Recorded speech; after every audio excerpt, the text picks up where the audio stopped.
Olá, cinéfilos, eu sou o Guto Gomide Eu sou a Sheila Bratti. e esse é o De Olho no Oscar.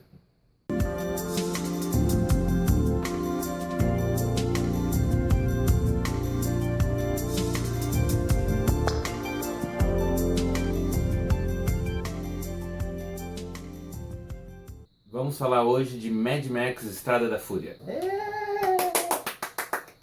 Indicado a 10 Oscars. Melhor filme, melhor diretor para o George Miller, melhor desenho de produção, melhor maquiagem e melhor figurino. Melhor montagem, melhor fotografia, melhor edição de som, melhor mixagem de som, melhores efeitos visuais. Mad Max Estrada da Fúria é o quarto filme de uma franquia iniciada nos anos 80 pelo George Miller.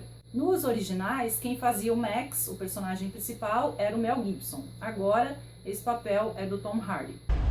My world is fire and blood.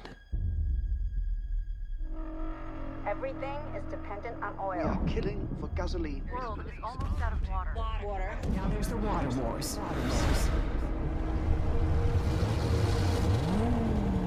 Here they come again.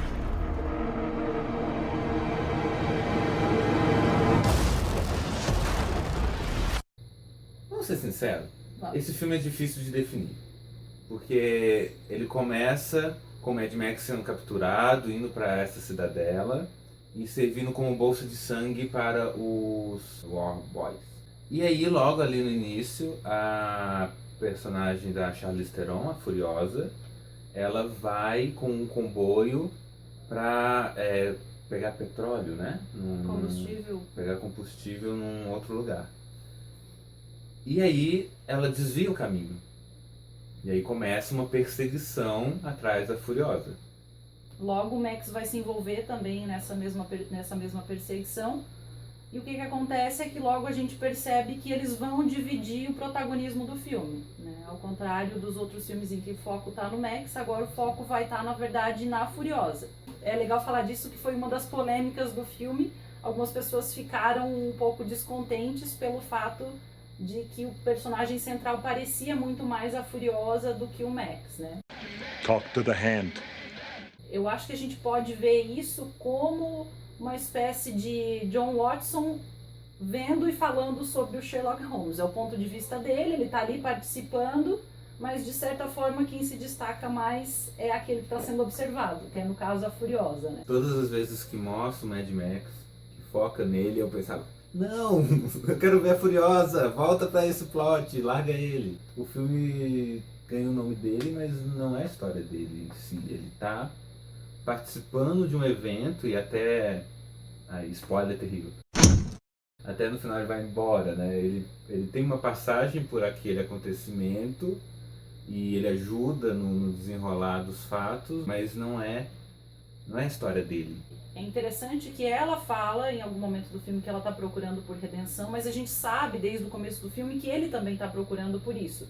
Então ele tem aqueles flashbacks e aquelas alucinações que a gente associa com os outros filmes da trilogia, para quem viu. Então a gente sabe que ele também está procurando por essa redenção. Então eles têm um objetivo comum, ali os dois, e eles têm semelhanças. A gente consegue ver as semelhanças entre os dois e vai virar uma parceria, né? Uma parceria que é genial e a gente só ganha com isso, tanto eles quanto a gente que está assistindo. Esse Mad Max, ele tem um visual, uma cara própria, né? Ele é totalmente diferente dos outros três, da mesma forma que ali na trilogia original, cada um é um filme bem próprio, um filme bem particular em si. E esse novo Mad Max, ele tem muitas características próprias também, né? Cada um dos quatro, a gente vê eles isoladamente, mas vê a conexão com os outros e uma espécie de subida de nível, assim, em cada um deles parece que fica mais intenso, aquele mundo fica mais louco, fica mais mad, né? Todos os personagens e o mundo fica cada vez piorado, mas fica mais sensacional de ver aquilo também, né? E nesse caso é visível isso talvez pela intenção do diretor do George Miller, que quis que ele fosse visualmente interessante, que ele fosse visualmente bonito. Ele queria fazer um filme pós-apocalíptico diferente dos outros que a gente vê, que as cores tendem a ser menos saturadas, A intenção era justamente o contrário, que ele ficasse mais estourado, que ele ficasse até bonito de ver na parte de direção de arte, de desenho de produção. Desenho de produção. E a explicação é, num mundo em que tem tanto caos, em que tá tudo destruído, as pessoas tentam se agarrar ao mínimo de beleza possível. E existe beleza ali naquele mundo, né? O filme em si ele é uma ópera, né? O som ele contribui muito forte nas sensações que você vai sentir vendo o filme. Aquele visual deslumbrante, aquela cena dos caras pendurados indo e vindo no carro. E é sensacional quando você vê aquilo no cinema. Quando eu assisti, eu acho que não pisquei no filme. Mas vamos falar de mais coisas interessantes aí. O roteiro é incrível, né? É um filme de ação e ele assume que ele é um filme de ação. E ele começa ali já a 1000 por hora. Mais curiosidades do Oscar. O roteiro é do George Miller, mas como ele estava falando uma história que era não só sobre o Max, mas sobre essa personagem feminina super interessante, que é a Furiosa, ele resolveu chamar a Eve Ensler, que é a escritora do Monólogos da Vagina, para fazer uma consultoria. Então eles tiveram reuniões com todo o pessoal da produção para que ela falasse um pouco sobre essas situações em que as mulheres são vítimas de algum tipo de abuso, porque é o que acontece com aquelas mulheres ali, as esposas do Immortan Joe, no caso, né? Elas estão em situação de abuso.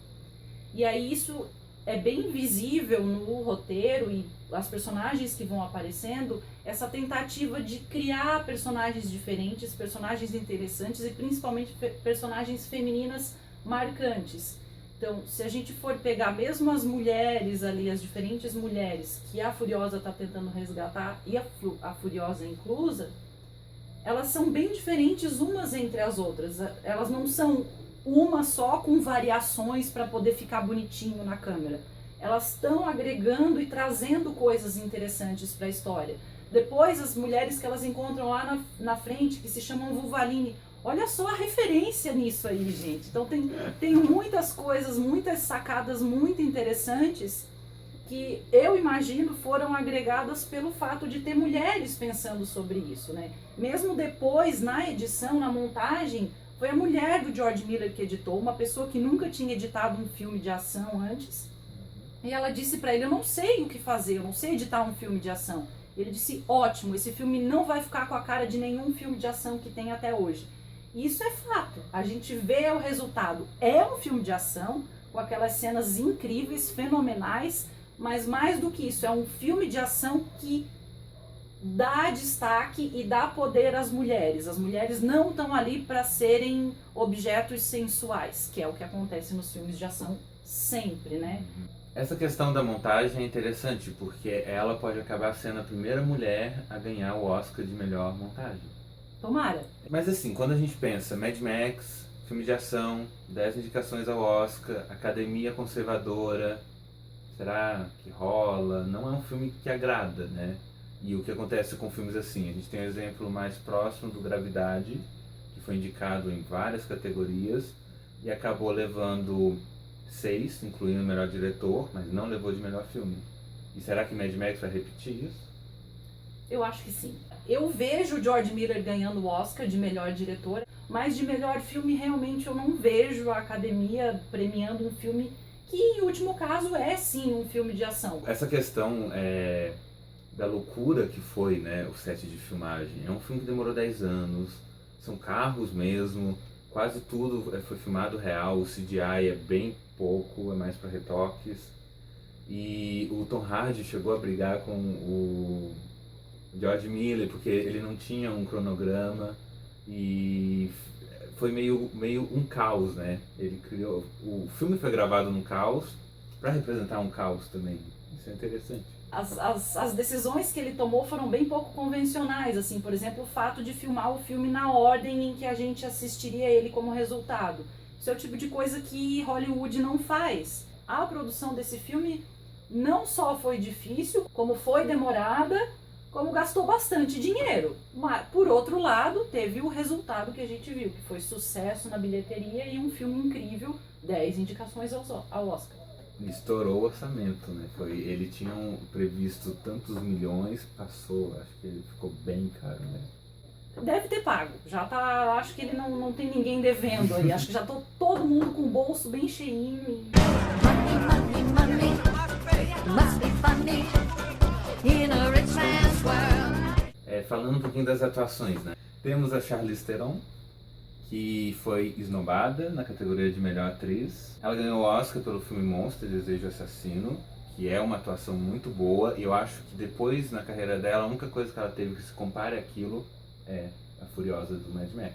Outra atuação que eu acho que chamou muito destaque é do Nicholas Hoult, fazendo, eu não sei o nome do personagem dele, o Nux, que ele chama muita atenção, não é um ator que eu levava a sério, e ali ele tem um plot todo dele, ele toma alguns minutos do filme pra si, né? Oh, what a day! What a lovely day! Provavelmente Mad Max deve levar de 5 a 6 estatuetas nos aspectos técnicos e infelizmente não deve levar como melhor filme. Quantas estatuetas você dá para Mad Max Estrada da Fúria? 5!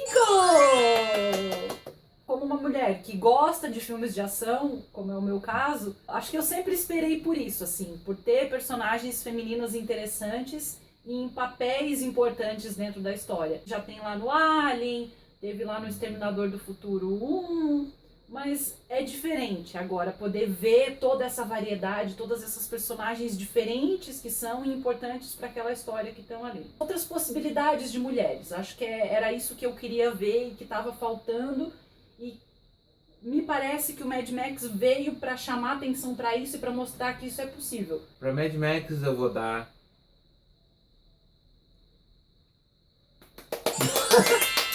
5 estatuetas também, porque ele é diferente. E a gente já está saturado de filmes iguais. A gente está saturado de os mesmos filmes ganhando o Oscar de melhor filme. Aquele mesmo quadradinho que nunca se quebra. Já estamos em 2016. Então ele é diferente em tudo. Em direção, em roteiro, em atuação. Então é... O exemplo de que sim, um blockbuster pode ser um filme criticamente bem avaliado. E pode tocar em assuntos, né, profundos e temas bem interessantes. Então é isso, se gostou, dê o seu joinha. Comente aqui embaixo, compartilha no Facebook, manda para os amigos e entra lá no Twitter que também tem conta agora. Fique de olho no Oscar e até mais. Olá, cinéfilos, eu sou o Guto Gomide e a Sheila já começou a rir.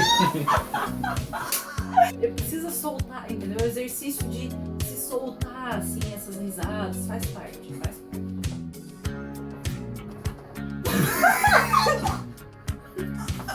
Meu Deus! A casa é fantástica.